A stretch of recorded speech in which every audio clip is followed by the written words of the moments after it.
Hi, this is Anna Imagination with a Healing Garden, and thank you for joining me. This is Shifting Perspectives. I am talking today about trauma grief. It is something that does not exist until now. Actually, it's existed this entire time, but it doesn't have a name.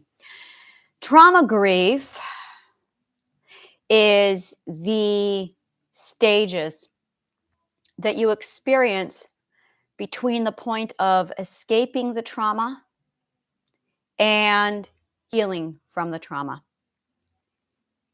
There is this period of darkness that people go through when they endure trauma. This darkness is what kills people. This is where suicide happens. And understanding what's going on in this area is really at the core of it. Trauma grief is when you go through the grieving process of the actual trauma. It's the adapting. It's a transition. Really, it's a transition where you are shifting from surviving the trauma to healing from the trauma. There is this gap. You can get stuck in this space. You can never recover. You can fall into significant despair. This is where people die. And it's never talked about. Like this blank space is such a dire part of the mental awareness process. And this is what's going on. When you are in trauma, you are numb. You're wearing blinders where you are in the war. There's no other way for it. You are in the war. And you are looking for the enemy. You're shifting, you're looking around, you have your weapon, and you are just vigilant. It is a state of hypervigilance. You don't sleep, you don't eat, you survive. And then there is this period, much after, when you're in your therapy and you're grounded. And this is what's focused a lot on in therapy. This is what you see a lot on where you're grounded and you're fine. But there is this period of adapting, that transition. When the trauma ends, you are coming down out of your hypervigilant stage. And it's really a come down out of the hypervigilance. When you come down out of the state of hypervigilance, you enter this dark abyss of hell where you are disoriented. That is a huge part of the come down. You are confused. You are numb. And you are absolutely lost. You are 100% stripped of your identity. And this is where a lot of people get stuck. You might feel great. This is going to sound weird, but you actually might feel great. You might feel relief. And that is the, oh my God, I made it. But your mind is still there. So you take a hot shower, you feel great, you feel optimism, and you've got this black darkness just inside your chest. And you think you're fine because the trauma's over. So you go about life. And then you're not. And then it really pulls you down into this black hole. And suddenly you're curled up in the middle of your room, rocking back and forth, sobbing hysterically, and you don't understand why. And that's where a lot of us stop. And this is where we stay. And we think there's no hope. We don't understand. The trauma's over. We should be happy because we're out of it. We see this a lot with teenagers, 18 years old, who grew up with abusive parents and they left the parents home. We see this a lot when a child who survived an abusive parent gets to college and they're elated. It's very common to see euphoria because you are just so fucking happy that the abuse is over. But there is a demon sleeping inside of you. And suddenly you'll be out on the town with some friends and it hits. And suddenly you're in the middle of an hysterical episode and you don't know why. And you'll toggle between euphoria and hysterics, and you don't understand why. And then eventually you'll just sink into the hysteria until the hysteria consumes you, and then depression hits. But this is where there's depression, and then there's trauma depression. There's grief, and then there's trauma grief. And that's really what this is. You are dealing with trauma-induced depression and trauma-induced grief, and they are completely different creatures. They are like grief and depression on steroids. It is a nightmare, and it pulls you down. And this is where people contemplate suicide, because you are that full of despair. You are that lost, that completely disoriented. Now, this is where a lot of people don't know what to do. They're confused. There's a lot of guilt here. There's a lot of shame, because I should be happy. I experienced this when I escaped my slavery and I got to New York City, and I was miserable. And I'm like, I don't understand. I hated on me so much because I was in New York City. I should be happy. And what I was dealing with was trauma grief. Purging trauma grief is easily some of the hardest stuff to do. Now, for me, I had 2 stages of it. And this is what happens when there's 2 stages. This is what it looks like. Yeah, it's extraordinary when I go back and I look at the trauma grief. I had trauma grief in 1996 when I escaped my first slavery situation. I felt elated. I felt free. I felt like I shed 1,000,000 pounds. I took a hot shower. I was fine. And then I slipped right back into it because I was grieving the first wave. And then I finally escaped my second owner in 2002. And I met somebody else and I was elated. And then I slid right back into trauma grief. And I was there for 8 years, barely keeping my head above water. And then I refound somebody that I loved. He turns out to be a horrific abuser, narcissist. I was married to him for 12 years. So I had that period of elation and the trauma grief hit. And that lasted for 12 years. And it all came down to 2013. My cat, my emotional prosthetic, passed away.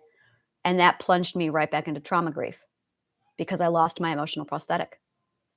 And from 1998 to 2013, I had an emotional prosthetic. So I was able to keep my head above water using my cat. In 2013, when I lost her, I went right back into trauma grief. And then in 2015, when it finally broke and everything fell down, that is when the trauma grief really kicked in because I finally had no emotional prosthetic. I was finally no longer keeping my head above water. I was drowning. It's very much a feeling of drowning when you enter trauma grief. And it's that disorientation. It's that full, completely head below water. And it's hopelessness. It's just pure hopelessness.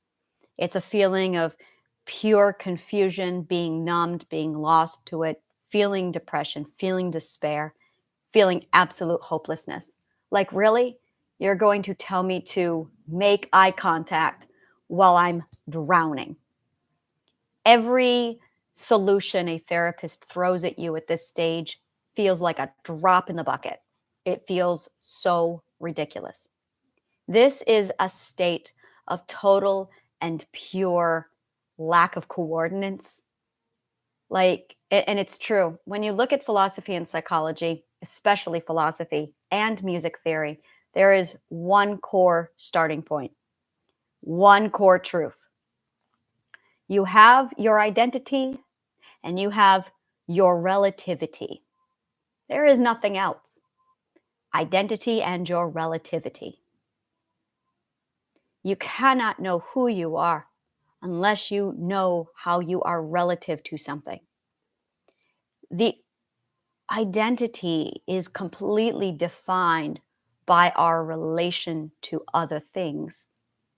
In music theory, you are given a note, but you don't know if the note is the one chord or if it's anything. You have no idea what it is until you hear the fifth, because you must use the fifth against the one chord to understand the relationship between the two of them so you now know, oh, that's the one chord. The identity is defined by the relativity. Without the relativity, you are not defined. In philosophy, it is the same thing. You do not know who you are until you define your relativity to something. In psychology, it's the same thing. You start with your relatives, and then you find out where you are in relation to the relative, and now you have your identity. The identity does not come first. The identity comes second. Your relative comes first. Your relativity is first. And then you measure where you are in comparison to, this is why we compare, your relative, and then you know who you are. But you have to compare. You have to have a starting point, and your starting point is the relative.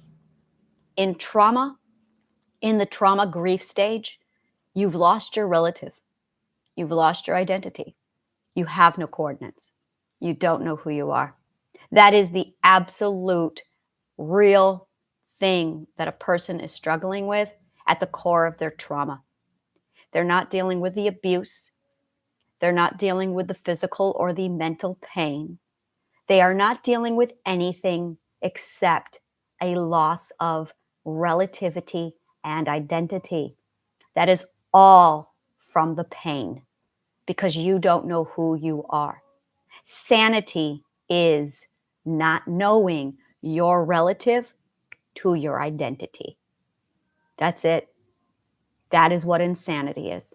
It is when you lose your coordinates in the world because the world is fucking big. The world is vast. And if you don't know where you are in it based off of your relativity to your identity, it will make you insane every time. This is the part about psychology that no one talks about. This is the part about trauma that no one talks about.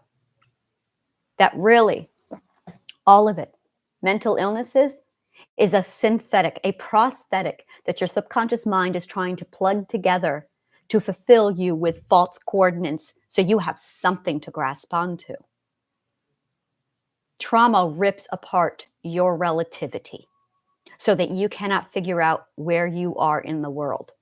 And as you're trying to plant your identity in comparison to a relativity, you can't because an abuser has tampered with your relativity and your identity. Therapy is the process of reclaiming and redefining and reforming your relativity and your identity. This is philosophy. Because the very first question, the very first chapter, the very first lesson of all philosophy is, who are we? Where are we from? Where are we going? Why are we here? And the reason why those are the core questions of philosophy is because the study of philosophy is not the study of how we think. The study of philosophy is the study of our identity. Philosophy is the study of who you are. Philosophy is psychology. It is the first psychology. So when you enter this trauma grief and you are dealing with this trauma depression, your mind is rapidly trying to grasp onto anything relative so it can understand what it is and who it is in this world. It must define itself. It has to do this. Because without self-definition, you cannot be grounded, which is why you feel lost at sea, which is why you're in the dark, which is why you feel despair. It's because you are ungrounded, because you are undefined, because you have lost your coordinates, because you don't have relativity. Triadic healing, the healing garden, all of it is designed to restore that to you. That's all we do.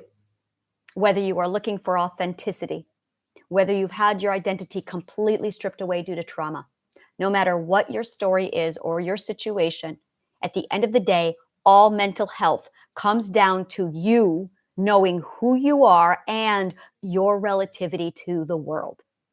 That is authenticity. When you have defined your relativity and your identity. When it's undefined, you're living an inauthentic life.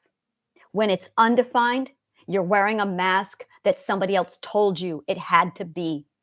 When you have mental illness, you are wearing a mask that is tuned into somebody else's relativity and not your own.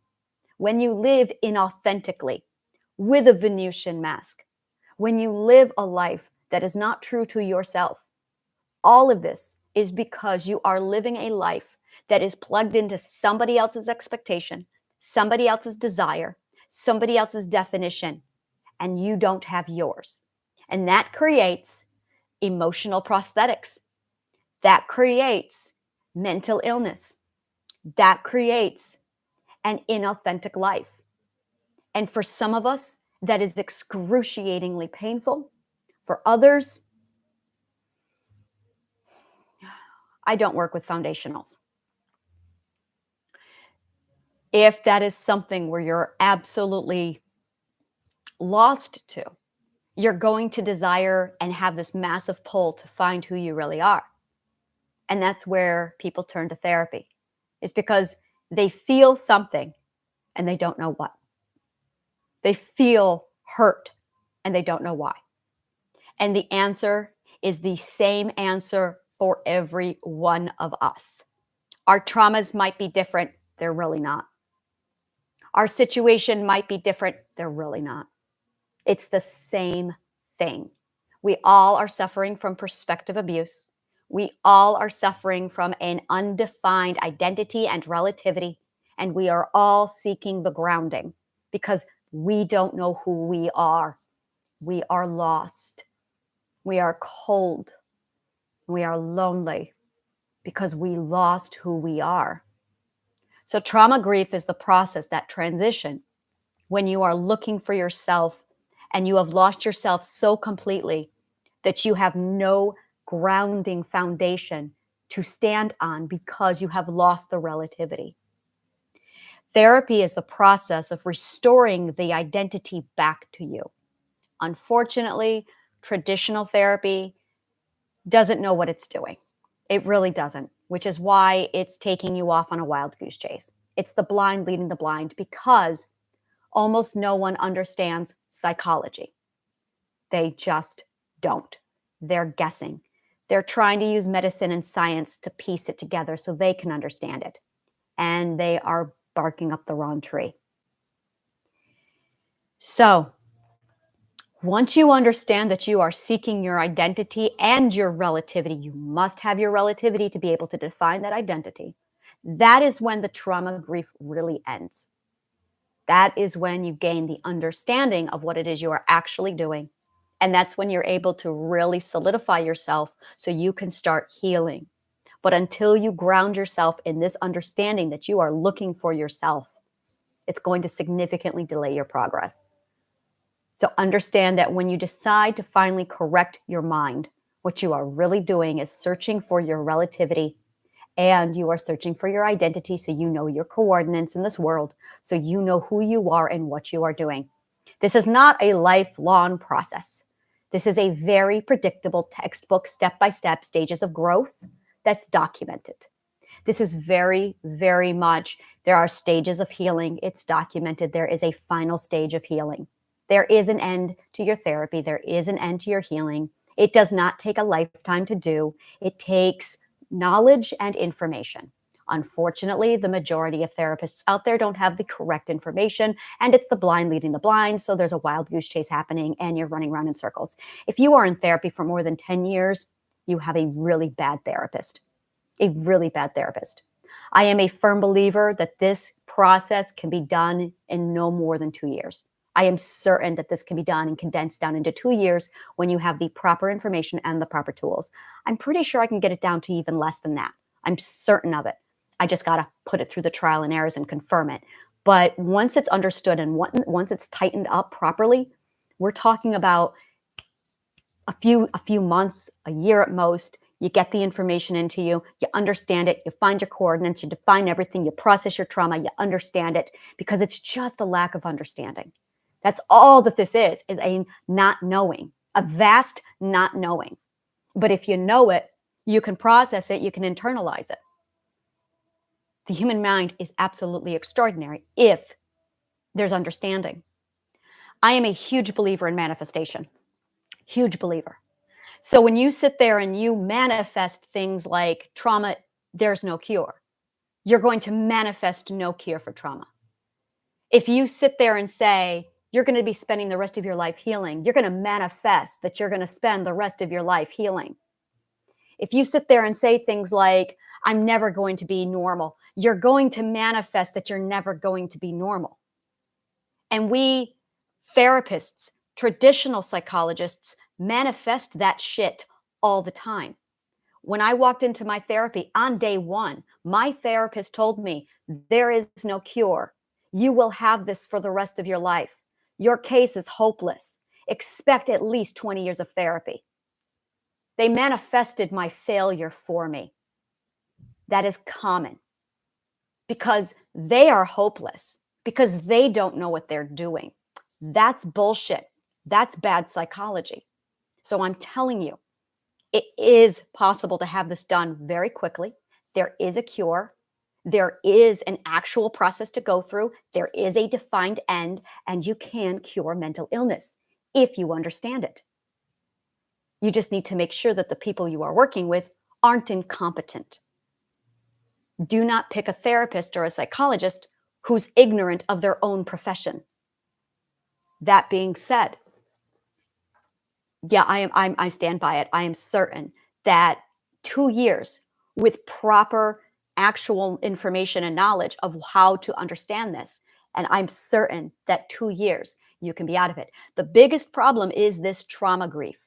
That's the hard part. Really, trauma grief is the hard part. But no one has used the words trauma grief until now. So trauma grief has a cycle to it. We're going to talk about the cycle. The cycle goes like this. It starts off with a panic attack, usually. There's a trigger. So the trigger sets off the panic attack. That is when the black shadow comes down on you, and it really is like a sheet of just darkness, and it weighs you down. You struggle with breathing in this time period. You are in a full panic where you are vigilant and you are looking around for the danger. Endure it. It will pass. Absolutely every time. It's temporary. And that's the hardest part to remember is it's temporary. Once the panic is there and it slows down, you are left with a feeling of absolute numbness and disorientation. You feel 100% indifferent. The indifferent is a nightmare. It is absolutely life-sucking. There's no other word for it. It sucks the life out of you. Endure it. It will pass. This is trauma grief. After the life-sucking indifference, you fall into depression. This is part of it. This is not your typical depression. This is what I call trauma depression. And that is when people kill themselves. That right there is when it happens. It's when you get into the trauma depression. Endure it. Because the next stage after that is when you feel just a little bit better. And it does. It's slow and it's gradual. It's when the numbness starts to fall off and you kind of start to feel normal again. And that's really what I'm going to call it is the normalizing stage, where you return back to your functioning point. Yeah, it's when you return back to the functioning stage. And when you're in your functioning stage, the functioning stage is not you at optimum mental health. It's you at survival mode. It's when you can at least smile and pretend everything's great. That's functioning mode. Now, this process repeats itself. It is literally the process of purging the trauma. That's what it is. You are purging trauma. Your system is literally dumping toxins when you go through this. It's a process. There is a certain amount of time that you have to go through this. I don't know the time yet. I'm going to be doing the research on it. But you have to endure X amount of hours to purge it all. Now, this is the beautiful thing, is when you are in trauma grief, there's the episode itself. And the episode is here. By the way, that's a PTSD episode. This is really what's going inside a PTSD episode. Is you're enduring trauma grief. So you have that episode here. And then it gets longer. And then you have another episode, kind of like contractions. It's the opposite of contractions. But the time doesn't get shorter, it gets longer. This is when you finally start purging enough of it so that maybe once every 2 days you'll go through this. And then maybe it's once every week you'll go through this. And then maybe it's once every 3 weeks. And that time period will get longer and longer. Now, in addition to that, the time frame inside each one of these panic attacks, inside each one of these trauma grief episodes gets shorter and shorter. But you've got to endure it. This is the hard part. This is the fucking horrible hard part of this. Those trauma grief sessions will get shorter and shorter. So the first time you experience it, it will probably be almost a full day. We're talking 12 fucking hours. Endure it. And as that decreases, it will decrease. So eventually it's down to maybe 2 hours every 3 weeks.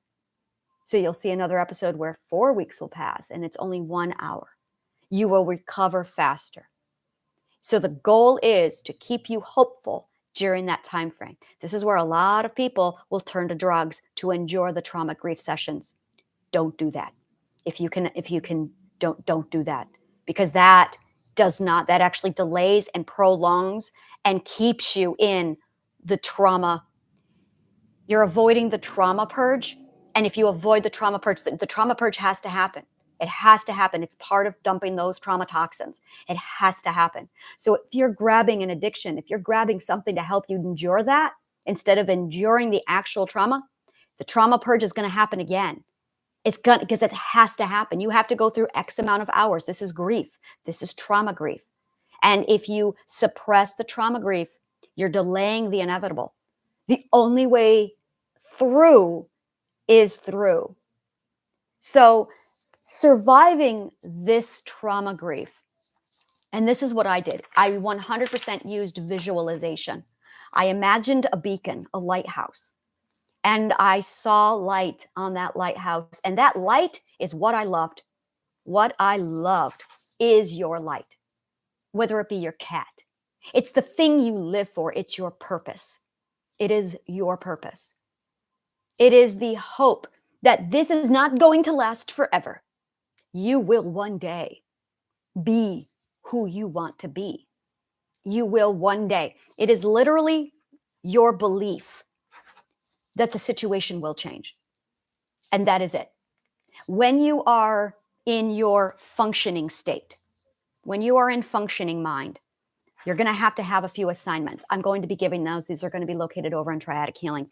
When you are in function state, come up with a plan. Really, this is what you need. You need a plan for getting through the trauma grief.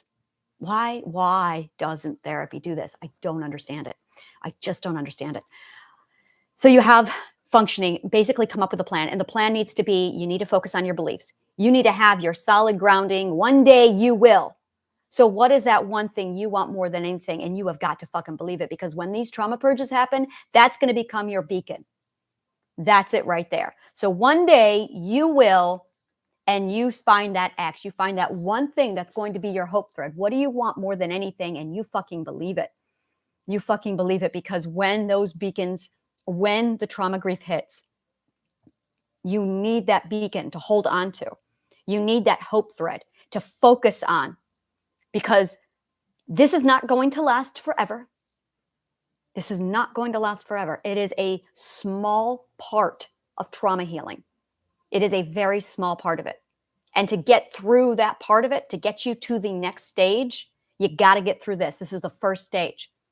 And it feels like it's worse than the trauma. It feels like it's worse than the trauma, because it's like when you're in the trauma, you go numb to the trauma so you don't feel it.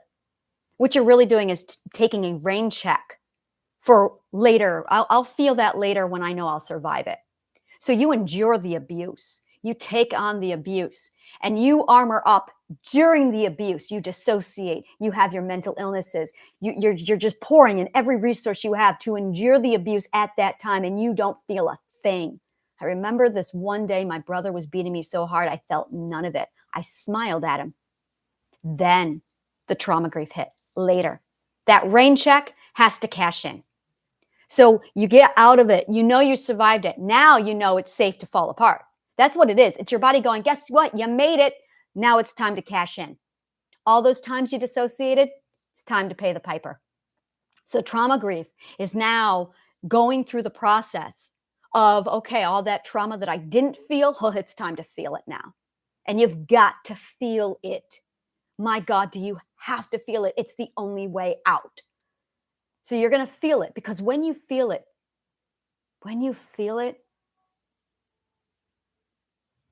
something happens. When you feel it, you release it. When you feel it, you're releasing it. And that's it right there. When you feel it, you release it, because you're purging it. It's like it came into you. And if you feel it, it goes right out of you. But instead you hold it in. You literally hoard it, because you're trying to endure it and you don't think it's safe, and it's not safe. It might not be safe to release it while you're enduring it, because you don't know if you're going to survive it. You don't have time to feel it. You've got to survive it. So you get out, you enter the state of trauma grief, and you're safe. You are so safe now that you can feel it and release it. So you release it, you let it all out, and you just have it wash over you, and it just goes through you. And just endure it. It's temporary. It's going to get easier. The time period is going to span out. You're seeking understanding now. You need the grounding. Remember who you are, and who you are is what you love. It always comes back to love. Love is literally the thing that's going to anchor you to get you the fuck out of this. You must know what you love. And here's the thing is, when you're traumatized, it's your love being ripped away from you. That's why it hurts so much, is because they are ripping out your love. So you got to get the love back. You've got to remember what you love. You've got to refocus on what you love and get that back. That is going to be your anchor. And the more you focus on what you love, the more you remember who you are. The more you define your love, the more you remember who you are, the more you heal, the more you remember. And you must understand the big picture. You must understand the psychology. You have to understand it, because what they did to you was compromise your cognitive core processing. What was done to you was they entered a lie into your cognitive core that's so illogical that you can't process it. Lying causes trauma, which is why we shouldn't lie. It's because it literally creates cognitive dissonance, and it creates trauma. So you're trying to process this. You're trying to understand what happened to you, but you have a lie inserted inside your mind that the abuser put there. And as a result, you're trying to sort out the contradiction, but you don't understand it. So you're stuck in processing. So understanding the lies, understanding where the toxic beliefs or the misleading beliefs were implanted into you. And here's the big one. Most of our abusers were our parents. And most of us were raised with lies like, your parents are good people. Your parents love you. All parents love their children. That is a lie. So we have this embedded into us that all parents love our children, and then a parent abuses us. And it's this contradiction between all parents love their children and this is what my parents did to me. And it doesn't add up. It doesn't make sense. So we get stuck in processing. I don't understand. My mom loved me. I don't understand. But they loved me. I don't understand, because we're trying to figure it out. Because we have this belief of your parents love you. No, they don't. Really hard, horrible thing. But no, parents are people. And just because a parent has an offspring does not mean the parent by default loves you. No. Because there's a lot of parents who don't love you enough to keep you safe. There's a lot of parents who don't love you enough to prioritize you over their own agenda. That's the truth. And that's the truth that none of us are wanting to accept. That's keeping us in this processing cycle. That's really what we're trying to figure out. Because at the end of the day, your parents failed to keep you safe. Your parents failed to prioritize your safety over their own agenda. At the end of the day, your parents are just people, and that's keeping you in this logic loop that's not allowing to release you. So you're stuck in it. So by accepting and understanding that, it helps you through the trauma grief. But it starts with just enduring this. Focus on what you love, because your love is going to be every one of your hope threads. Dreaming, envisioning a future that you want, believing that you can have that future, that you can. And here's the thing, that trauma that you endured, part of it was somebody telling you you can't. And that's the delusion. Yes, you can. Yes, you absolutely can. You are living in a delusion that they forced into you to make you think you can't. So they took all hope away from you by lying to you, by convincing you that you can't. Oh, yes, you can. And this is the process of you discovering that you can. This is all this is. It's you and your beliefs versus what you actually can do. And this is really it. This is identity at its core. Understanding your strengths, understanding your limitations, understanding what you really can do, understanding how much they suppressed you to prevent you from doing so they could keep abusing you. This is the shit that locks you in place in your perspective and keeps you a prisoner in your own mind. This is what you are really purging, is the fact that you did make it out. They did endure this. Why was it done to you? It was done to you because they wanted to abuse you. And there's no reason for it. They just needed to feel control, and you were available. And you threatened them by existing. As a result, this happened to you. And it's a matter of understanding it and redefining who you are and reclaiming that identity back. So once you get through the original trauma purge, then that's when you can really start to ground yourself. And the closer you get to grounding yourself, the sooner you can ground yourself in your identity, the sooner you can get to what you love, and you can start to really define yourself. And it's going to feel weird because you're not used to it. It's going to feel so weird to feel love because you're not used to it. There's going to be so much here. Everything is going to feel wrong to you because your feelings were used as weapons against you. Your feelings were weaponized against you. So the thing that's going to ground you is the thing that feels the weirdest to you. The thing that absolutely feels the worst to you is the thing that's going to save you. That's the problem. You really need to embrace your feelings because that right there is the anchor to getting you out of it. The very thing that they used against you is the thing that's going to save you. Your feelings. Because your feelings are 100% linked into your identity to define who you are.